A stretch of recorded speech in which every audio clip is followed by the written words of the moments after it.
Okay, these are one of the prototype boxes that Wardbeck was giving to me and when they were shutting down, and I said, yeah, absolutely, I'd love to have this. And these are the prototype for the Bobcat. So it's a breakout box of cat cable, and Bob, who worked at the company, he was awesome. Dave, who worked at the company, was awesome at this stuff.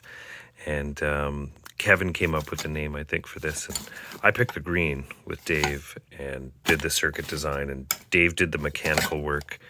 And it was an amazing project based on these little offcuts. So I saw the shop, they were throwing away just a ton of these offcuts. I'm like, no, I want all those.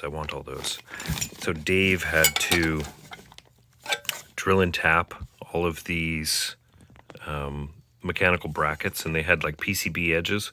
We didn't use the PCB edges for this project for a couple of reasons. And they had to be, they're little tiny 256 screws that are on top, and then these are all drilled. Well, actually, they're all, the extrusion has it drilled. You just have to tap it, or you have to use hardware that has a single flute cut into it and is like self-tapping. It was all mechanically floating, and you could choose how you wanted to hook these up. So it kind of became like a, hey, what do you want to do? But this was the XLR, or the QTP AES72 that stuck out the back. So that's AES72-4E.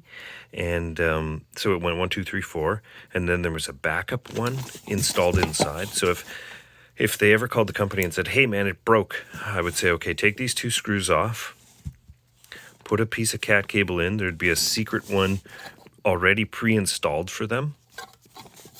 And I'd say, take a picture of that, and I'll send you a new circuit board. And never happened. That was the plan. Nobody ever smashed them. But I did one for a split. I had pictures all over the website, I think. But it was a fun project. Like, this is a pretty cool thing. The other one, this had 2 unpopulated ones, and then a bus. So if you wanted to put bus resistors, you could, and then have a bus connector that went between. Then it was the transformers with the edge connectors. So there was an edge connector version of this that did one type of XLR, and then it was also one type of BNC. But I don't think there's any BNC ones in here.